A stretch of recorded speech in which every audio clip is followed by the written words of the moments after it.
Hi everyone, welcome to my channel. For today's video, I thought it'd be fun to do a really in-depth comparison between the Dior Lip Glow Oil and the Clarins Lip Comfort Oil. So these are both lip products that have gone very viral. There's been a lot of comparisons between these.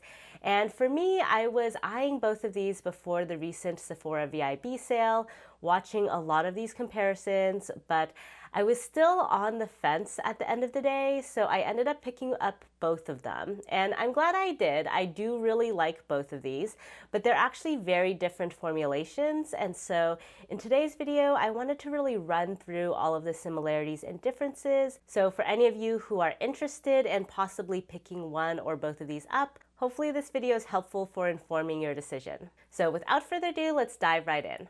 So to start off, let's just go over packaging. This is what the Dior Glow Lip Oil looks like. Very nice luxe packaging. You can see why people think of these as dupes because the packaging definitely looks kind of related. They're sort of similar sizes with that silver detailing. In addition, they do have similar doe foots. So the Dior Lip Oil's doe foot is part of its claim to fame. It's very large, very plush. And as you can see, the Clarins one looks quite similar. That said, in practice, these are actually quite different. So the Dior one is a little bit more plush. It's a little softer than the Clarins. So the plastic is a little bit more malleable and also has longer fibers on it. So on the lips, it has a little bit more of that velvet effect. In contrast, the Clarins Lip Oil doe foot is a little smoother in comparison to the Dior and has a little bit more firmness. In terms of the swatches, you can start seeing some of the differences between these. So this is the Dior in Mahogany, and this is the Clarins in Cherry. So you can see that the Clarins has a lot more pigmentation to it, whereas the Dior mostly is very sheer. Mahogany is the deepest shade that the Dior comes in. But one difference is that the Dior does have that sort of color changing technology on your lips, and so it does have a little bit more of a pink cast when you apply it to the lips in comparison to the Clarins, which doesn't have that sort of technology. So right now I actually have the Dior on the lips, and you can see a bit that in addition to this sort of mahogany shade, there is a little bit of that pinkiness as well. So it does have a little bit more pigmentation on the lips than you might expect. And actually I've had this on my lips for about an hour now, so you can see this is what it looks like after it's sort of settled in. It's still quite glossy, but not particularly thick on the lips. Let me actually apply a little bit more just so you can see what it looks like freshly applied. So you can see when you first apply it, it's very, very juicy, has that sort of thickness to it, which adds just a little bit more glossiness. So now to talk through the formulas. So overall, I would say these formulas are actually quite distinct in that the Dior is really much more of kind of a thick lip gloss rather than what you would typically think of in terms of lip oil, whereas the Clarins is much more of a lip oil. And what I mean by that is lip oils typically are very thin on the lips, so they're not going to give your lips a huge rush of hydration right away, unlike a lip gloss, but they are going to feel really lightweight on the lips. So that's generally been my experience with the Clarins. It does still have a bit of that glossy property in comparison to other lip oils, but it's a lot more like a lip oil than the Dior is. Whereas the Dior definitely has that really thick texture, gives your lips an instant shot of hydration, but feels kind of thick when you first apply it on the lips. So I'd say if you're someone who tends to gravitate to, for example, the Tower 28 lip gloss or the Pat McGrath lip gloss, then you might find that the Dior is a little bit more up your alley in terms of having that thick hydrating effect. Whereas if you're someone who prefers the lightness of, for example, the Merit Lip Slick or the Lisa Eldridge Gloss Embraces, then you might find that the Clarins is a little bit more up your alley. Now that that second layer of the Dior has settled in, I think you can see more clearly that pink effect that I was talking about. Certainly for the Dior, I would say that the individual shades are probably less distinct from each other because whatever shade you get, you're going to get mostly this kind of pink effect. Mahogany is just going to make it a little bit more of a deep pink in comparison to the other ones. Whereas for the Clarins, because it doesn't really change colors, it will basically be whatever color in tube. And so you can get more versatility in terms of the types of shades. So let's actually take this off now and put on the Clarins so you can see that one. So this is how the Clarins looks as you're applying it.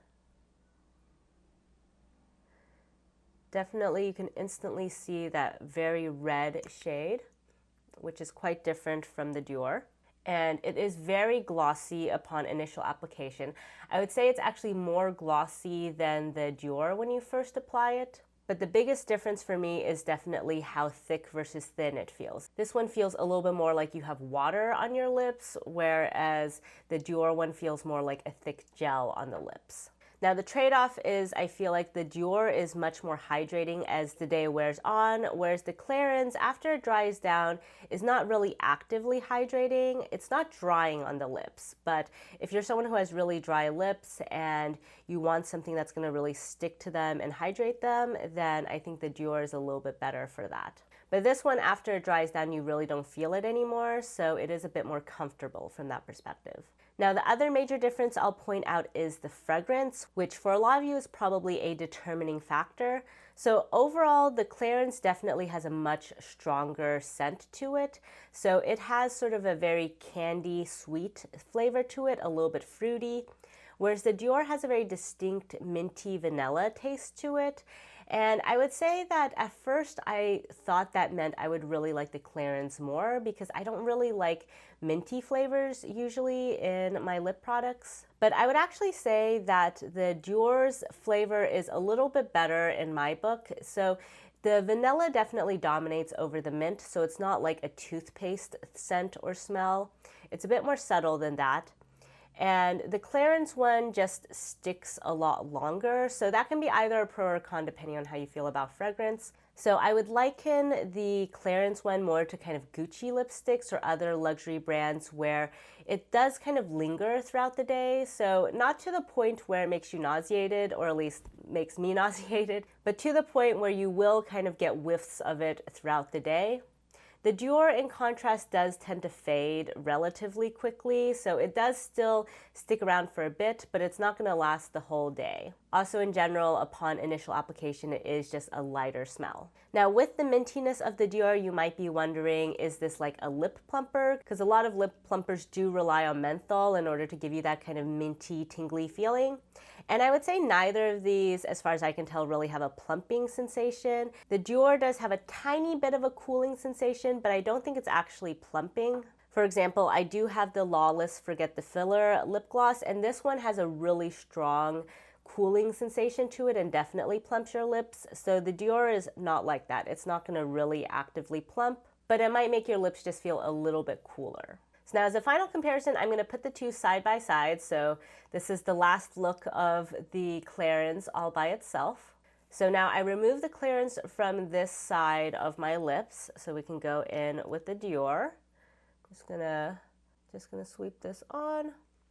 And one thing I will mention is that the Dior, because the doe foot has slightly longer fibers, does tend to pick up a lot more product. And so you'll find that you do just tend to get really juicy lips when you swipe the doe foot around because it does pick up a lot. So zoom you guys in. Here we have the Dior on this side and the Clarins on this side. This is actually my first time putting them side by side, and I will say I'm kind of surprised that they do look very similar on the lips. I mean, I think you can see a bit of a shade difference. This side is still a little bit more reddish, whereas this side is maybe a little bit more pinky mahogany. But honestly, they do look very similar on the lips. So you probably don't need both of these. Like, even though these are kind of different shades in bottle, they do look fairly similar on the lips. So on the whole, I would say I really like both of these. I don't think you can go wrong with either of them. But if you're someone who likes a bit more hydration, a bit more thickness and body and lasting power to your lip gloss, then I would recommend the Dior. Personally, this is the one I prefer of the two, especially if you're someone who doesn't like very strong fragrances. That said, the Clarins is really great if you want something really glossy, has a little bit less body on the lips, so feels a little bit more lightweight and comfortable. if you like having a variety of shades, or if you really don't like minty sensations and really prefer a much more fruity flavor, even if it's a little bit stronger in fragrance, then I think the Clarins is the one to go with. So hopefully that quick comparison was helpful for you guys. If you have tried either of these, I would love to hear in the comments what your guys' thoughts are. And I will just say that if you really don't like fragrance, I would highly recommend the other lip glosses that I mentioned in this video. These lip glosses and oils do not have that sort of perfuminess to them and are all really great formulas. So definitely check these out if you want something that is also a little bit more affordable. The Dior is more expensive than the Clarins, but for me, it does win out in this round. So that's it for today's video. If you guys like this video, please give it a thumbs up, and if you haven't already, please subscribe to my channel. Thank you all so much for watching today, and I'll catch you next time. Bye!